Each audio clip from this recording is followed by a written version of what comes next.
ठीक है, presentation mode पे जा रहे हैं।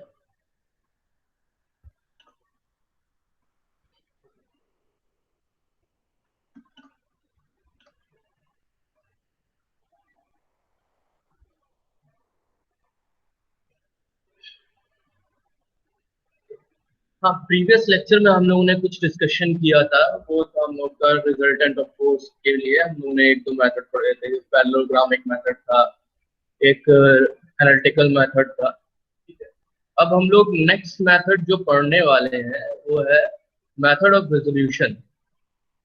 मेथड ऑफ रेजोल्यूशन आपका जो एनालिटिकल में भी था, अब जो है मेथड ऑफ रेजोल्यूशन आपका एक और मेथड है। ठीक है, ये एक अलग ही मेथड है।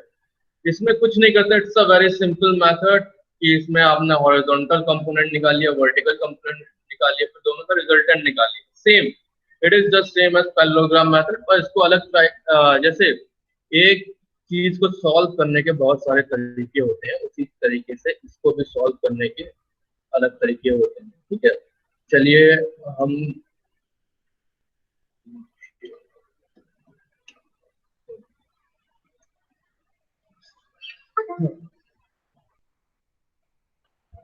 सब्जेक्ट कोड है आपका BCE3010। ठीक है, आप नाम तो हमारा जानते ही होंगे, इंजीनियरिंग मैकेनिक्स सब्जेक्ट है आपका। ठीक है, तो आज का जो टॉपिक है वो है मेथड ऑफ रिजोल्यूशन।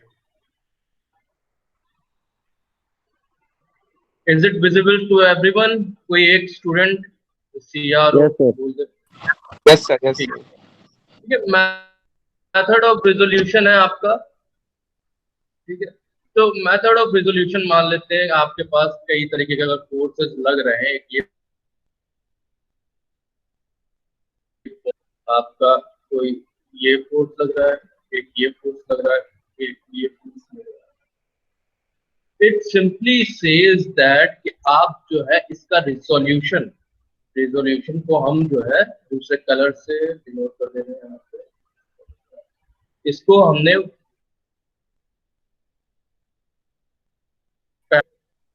रिजॉल्व किया। ठीक है, हॉरिजॉन्टल और वर्टिकल में। सेकंड फोर्स ये था, इसको अलग कलर से डिनोट कर दिया। सेकंड फोर्स ये वाला, इसको हमने जो है इसको भी हमने इस तरीके से रिजॉल्व कर लिया। वेट करिएगा जरा एक सेकंड।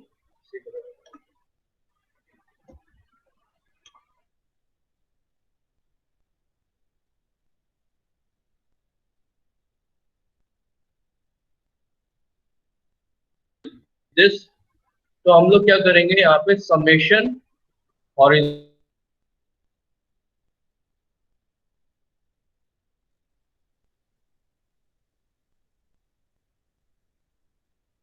डाल लेंगे, इन दोनों का समेशन। तो एक समेशन आएगा, मान लेते इसका समेशन आ गया z और इसका समेशन आ गया x।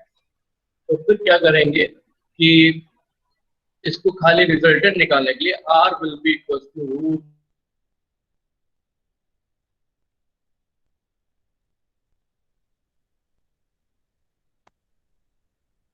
पे, अगर हम लोगों ने जिस हिसाब से डिनोट किया तो यहाँ पे root over z square plus x square.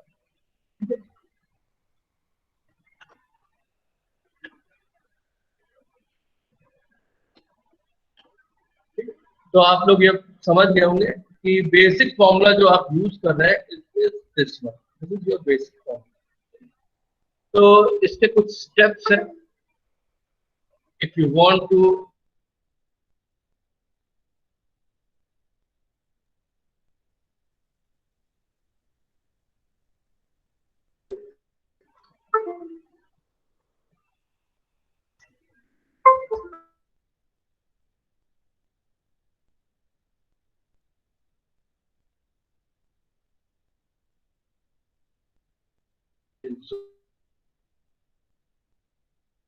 the forces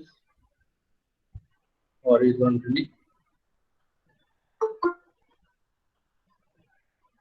and find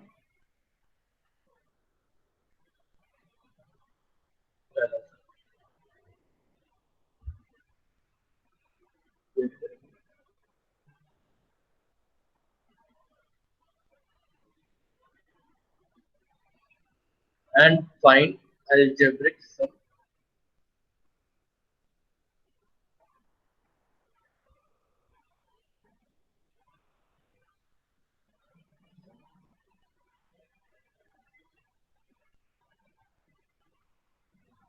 of all the horizontal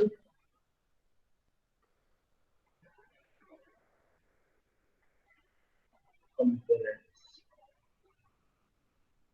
यहाँ पे components लिखा है, components of all the horizontal components is summation h.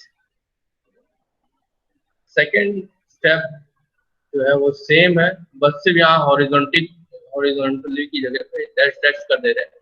Horizontally की जगह पे क्या हो जाएगा, वर्टिकली आ जाएगा, nothing else, vertically. And find the algebraic sum of all the, फिर से dash dash dash dash vertical component.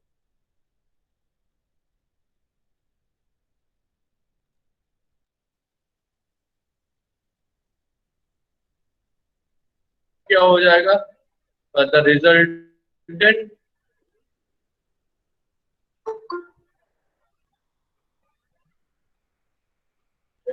someone is trying to say.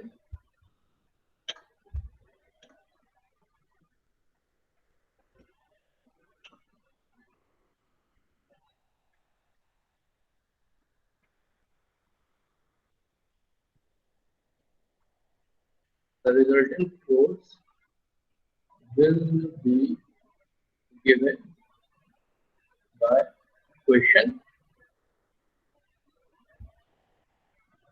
by question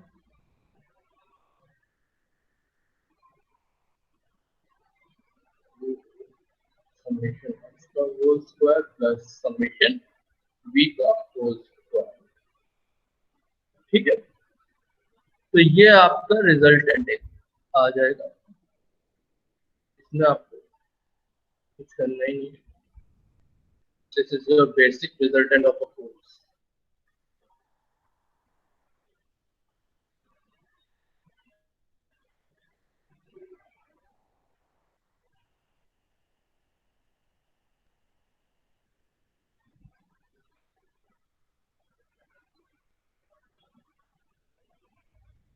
next, तो ये आई थिंक इसमें ज्यादा कुछ समझने वाली चीज है नहीं. ये पूरा आपका रेजोल्यूशन के मेथड में आता है आपका, जो आप रिजॉल्व करना चाहते हैं. ठीक है, तो मेथड ऑफ रेजोल्यूशन यहीं पे हम लोग स्टॉप करते हैं. नेक्स्ट हम लोग अपना मूवमेंट पे आ जाते हैं. ठीक है, नेक्स्ट टॉपिक जो है आपका वो है आपका मूवमेंट.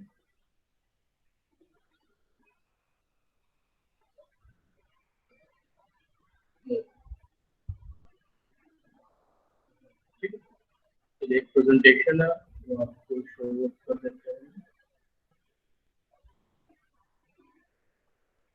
प्रेजेंटेशन विजिबल है?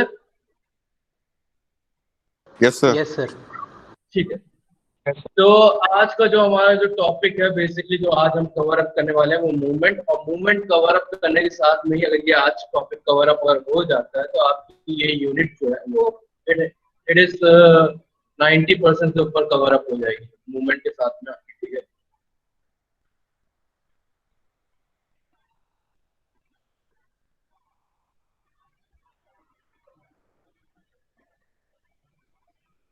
ठीक है.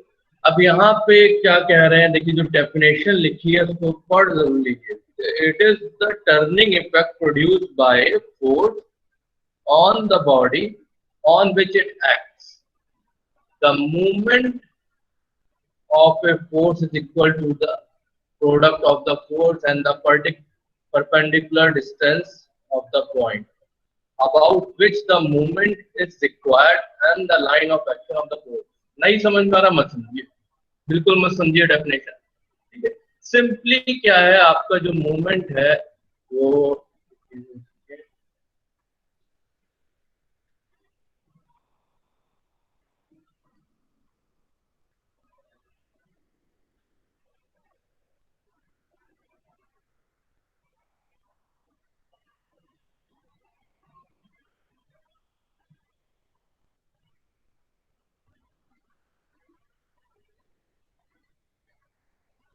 पिन कर लीजिएगा, मैं स्टॉप प्रेजेंटेशन पे जा रहे हैं। आप लोग हमारी जरा वीडियो को मतलब कि हमको जो है पिन अप कर लीजिएगा। ठीक है,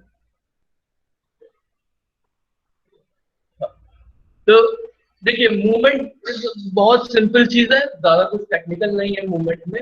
अगर अगर आपको मूवमेंट के बारे में सिंपल लैंग्वेज में पता करना है तो मूवमेंट एक ऐसा फोर्स लग रहा है किसी भी बॉडी पे कि जो है उसमें एक टर्निंग इफेक्ट आ रहा है पे कि वो रोटेट हो रहा है एक तरीके से। हर कोई चीज जो रोटेट हो रही है वो आपका एक मूवमेंट की वजह से हो रही है। मीन्स से अगर ये पेन है एक आपका, ठीक है, पेन अभी स्टेबल कंडीशन में है, हमने क्या किया पेन को लेफ्ट हैंड साइड से फिक्स कर दिया, ठीक है।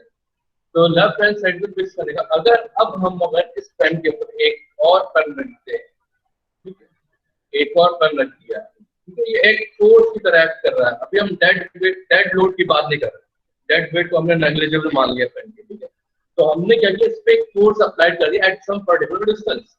तो अब जब ये फोर्स जब अप्लाई करेंगे तो ये क्या करेगा इस पेन को थोड़ा सा नीचे की ओर पुश करेगा। This will create a rotating effect या इसमें एक मूवमेंट देगा, ठीक है। मूवमेंट कह रहे हैं, मूवमेंट नहीं कह रहे हैं। तो इसी को बस हम लोग जो है सिंपल लैंग्वेज में कह रहे हैं कि इट्स ये जो है एक इसी डेफिनेशन को पूरे हम लोग मूवमेंट कहते हैं, ठीक है। अब आप कह रहे हैं सर आपने परपेंडिकुलर ही क्यों रखा, अरे टिल्टेड रख दीजिए तब भी सेम आएगा। पर जब टिल्ट रख रहे हैं तो फोर्स जो एक्ट जो कर रहा है उसमें, जब टिल्ट रख रहे हैं जो फोर्स जो एक्ट कर रहा है तो उसमें कम फोर्स लगेगा। ऑब्वियसली बात है इसका रिजोल्यूशन ऑफ फोर्सेस अलग अलग डायरेक्शन में लगेंगे। कुछ फोर्स जो है इसको वर्टिकल या कह लीजिए हॉरिजॉन्टल डायरेक्शन में भी डिसिपेट हो जाएगा। तो कहने का सेंस ये है कोई भी एक ऐसा फोर्स जो एट अ पर्टिकुलर डिस्टेंस हो जाए, कोई भी एक ऐसा फोर्स किसी भी बॉडी पे अगर लग रहा है तो उसमें रोटेटिंग मूवमेंट कह उसमें कोई भी एक मूवमेंट क्रिएट कर रहा है तो उसको हम लोग मूवमेंट कह देते हैं। मूवमेंट का मतलब कि इस बॉडी को डिस्प्लेस कर रहा है, ठीक है।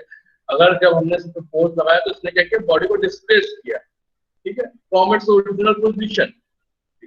अब एक और एग्जांपल ले लेते हैं, मान लेते हैं ये कॉपी है, ठीक है। अब हमने क्या किया इस कॉपी को मिड सेक्शन पे स्टेबल करने की कोशिश करें, ठीक है। मिड सेक्शन पे स्टेबल कर रहा है, मान लेते हैं इस तरीके से मिड सेक्शन पे स्टेबल हो गया, ठीक है। अब देख रहे हैं आप सिंगल फिंगर पे हमने क्या किया इसे स्टेबल कर लिया। अब हमने यहाँ पे देखिएगा किस फिजिक्स का यूज किया या ये कह लीजिए क्योंकि हमको पता था कि हमने इसको बैलेंस किया।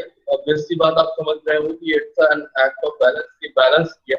तो ये बैलेंस कैसे हुआ जब हमने इसके मूवमेंट को इक्वल कर दिया। तो दो टाइप के मूवमेंट लग रहे हैं, नोटिस करिए, क्योंकि देखिए इस बॉडी का सेल्फ वेट होगा, देख लीजिए सिंगल फिंगर पे ही स्टेबल है, ठीक है। तो सिंगल फिंगर पे स्टेबल कैसे होगा क्योंकि इस बॉडी का एक सेल्फ वेट होगा जो